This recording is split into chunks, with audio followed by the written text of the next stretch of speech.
వైఎస్ఆర్ కడప జిల్లా పోరుమామిళ్ల మండల ప్రజలు అప్రమత్తంగా ఉండాలని పోలీసులు హెచ్చరించారు. గత కొన్ని రోజులుగా ఎడతెరపలేని వర్షాల వల్ల పాతి ఇళ్లు మట్టి మిద్దెలు కూలిపోయే ప్రమాదం ఉందని ఎస్ఐ వి కొండారెడ్డి అన్నారు. అలాంటి ఇళ్లలో నివసిస్తున్న ప్రజలు దగ్గరలోని సురక్షితమైన ఇళ్లలోకి ఉండాలని కూడా కోరారు. ఇళ్ల దగ్గర కానీ పొలాల దగ్గర కానీ తడి చేతులతో కరెంటు స్విచ్ల్లో ఆన్ ఆఫ్ చేయవద్దని కూడా చెప్పారు. ప్రజలు ఈ జాగ్రత్తలు పాటించి ప్రమాదాల బారిన పడకుండా ఉండాలని పోలీసులు విజ్ఞప్తి చేశారు. రెవెన్యూ వాళ్ళకు ఈ రాబోయే 2-3 రోజులు కూడా తుఫాను ప్రభావం తీవ్రంగా ఉంటుందని అధికారులు తెలియజేస్తున్నారు. దానికి అనుగుణంగానే ప్రజలందరూ కూడా తమ ప్రయాణాన్ని జాగ్రత్తగా మలుచుకోవాలని కోరుకుంటున్నాము.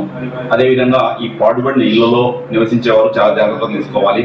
లోతట్టు ప్రాంతాల్లో నివాసం ఉన్న వాళ్ళు వీలైతే సురక్షిత ప్రాంతాలకు లేదా రెవెన్యూ వాళ్ళ ద్వారా అధికారులు ఏర్పాటు చేసిన తాత్కాలిక బసలకు వెళ్లాల్సిందిగా కోరడమైనది.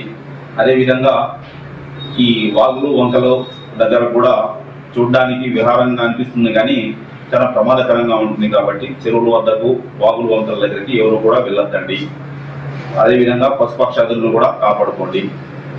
తర్వాత ఈ కరెంటు పోల్లు వీటి విషయంలో కూడా అనవసరమైన వాటిని కరెంటు తగిలి వాటిని తగలకుండా జాగ్రత్తగా ఉండి ఈ 3 రోజులు కూడా చాలా సురక్షితంగా ఉండాలని కోరుతున్నాను.